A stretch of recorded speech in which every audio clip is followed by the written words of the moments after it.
story will come up to, since I have not read it myself. And I really enjoy getting to discover these new stories with you. It makes me feel a little bit more connected with you in the case that you don't know the story either. So, without further ado, here's the chapter 2.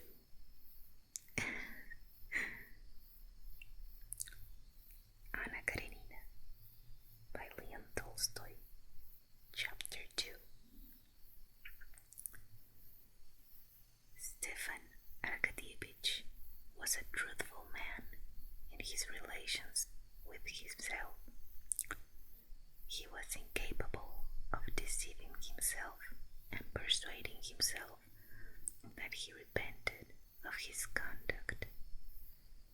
He could not, at this date, repent of the fact that he, a handsome, susceptible man of 34, was not in love with his wife, the mother of 5 living and 2 dead children, and only a year younger than himself. All he repented of was that he had not succeeded better in hiding it from his wife. But he felt all the difficulty of his position and was sorry for his wife, his children, and himself.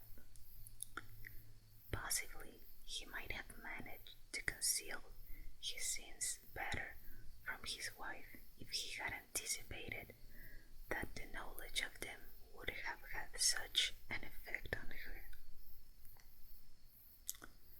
He had never clearly thought out the subject, but he had vaguely conceived that his wife must long ago have suspected him of being unfaithful to her, and shut her eyes to the fact.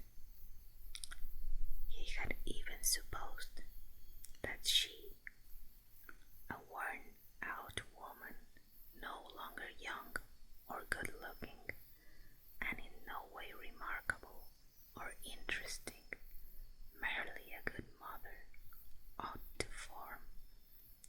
ought from a sense of fairness to take an indulgent view.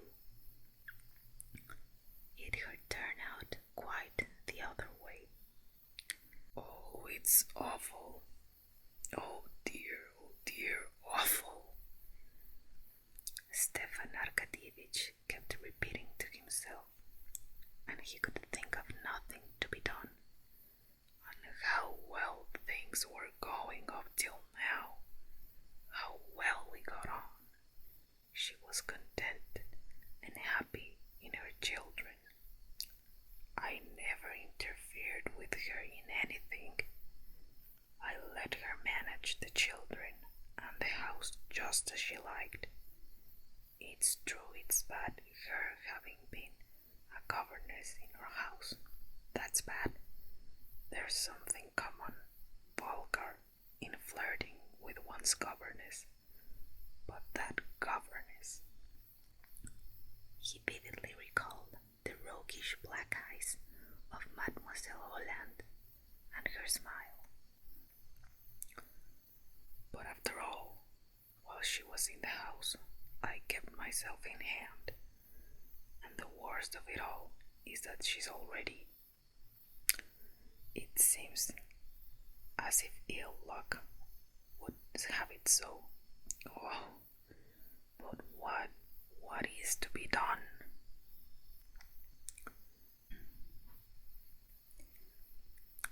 There was no solution, but that universal solution which life gives to all questions, even the most complex and insoluble.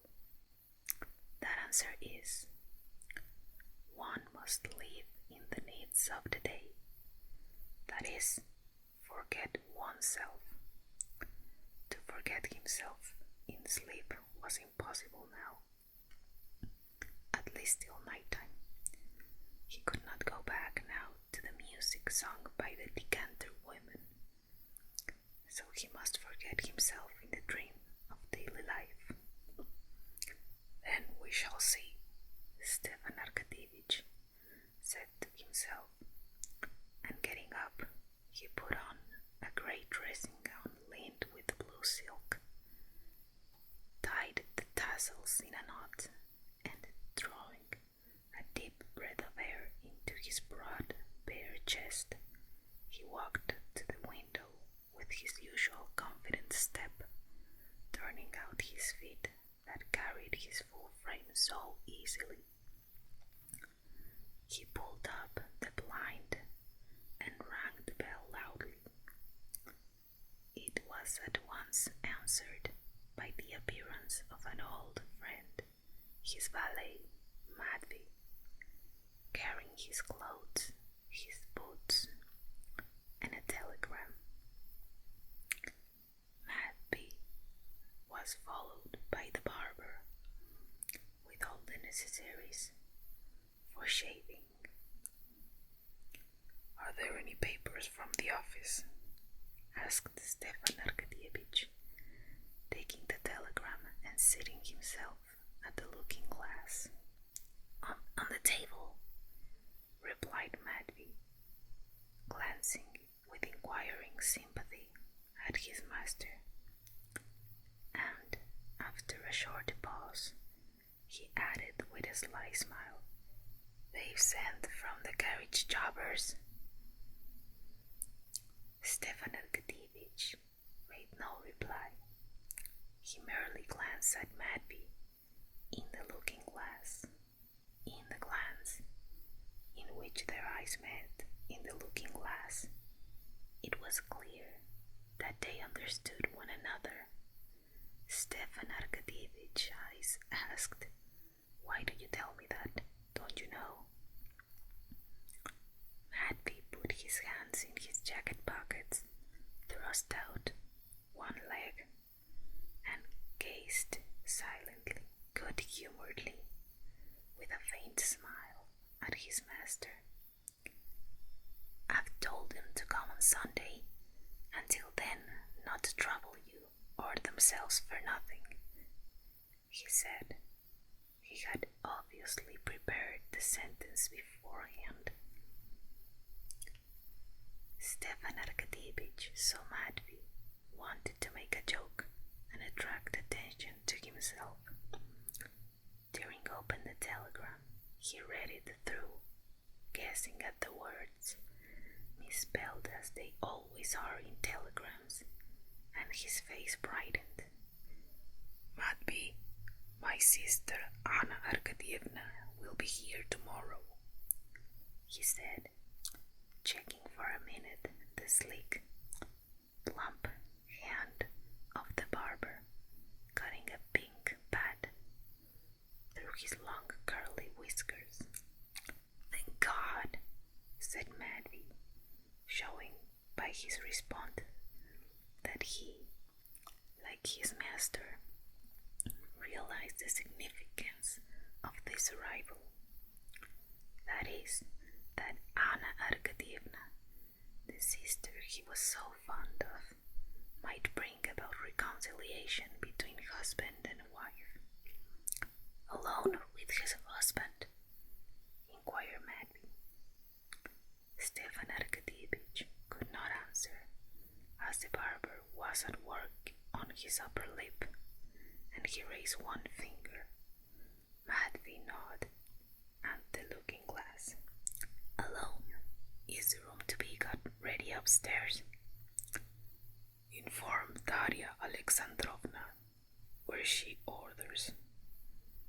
"Darya Alexandrovna," Matvey repeated, as though in doubt. "Yes, inform her. Here, take the telegram. Give it to her, and then do what she tells you." "You want to try it on?" Matvey understood, but he only said, "Yes, sir." Stefan Arkadyevich was already washed and combed, and ready to be dressed, when Matvey, stepping deliberately in his creaky boots came back into the room with the telegram in his hand. The barber had gone. Daria Alexandrovna told me to inform you that she is going away. Let him do, that is you. Do as he likes, he said, laughing only with his eyes and putting his hands in his pockets. He watched his master with his head on one side. Stefan Arkadievich was silent a minute. Then a good-humored and rather pitiful smile showed itself on his handsome face. Matvey, he said, shaking his head. It's all right, sir. She will come round, said Matvey. Come round? Yes, sir. You think so? Who's there? Asked Stefan Arkadievich, hearing the rustle of a woman's dress at the door. It's I, said a firm, pleasant woman's voice, and the stern, pock-marked face of Matrona Filimonovna. The nurse was thrust in at the doorway. Well, what is it, Matrona? Queried Stepan Arkadievich, going up to her at the door. Although Stepan Arkadievich was completely in the wrong as regards his wife, and was conscious of this himself, almost everyone in the house, even the nurse, Daria Alexandrovna's chief ally, was on his side. Well, what now? He asked disconsolately. Go to her, sir. Own your fault again. Maybe God will aid you. She's suffering so, it's sad to see her. And besides, everything in the house is topsy-turvy. You must have pity, sir, on the children. Beg her forgiveness, sir. There's no help for it. One must take the consequences, but she won't see me. You do your part. God is merciful. Pray to God, sir. Pray to God. Come, that'll do. You can go, said Stefan Arkadievich, blushing suddenly. Well now, do dress me. He turned to Matvey and threw off his dressing gown decisively. Matvey was already holding up the shirt like a horse's collar, and, blowing off some invisible speck, he slipped it with obvious pleasure over the well-groomed body of his master.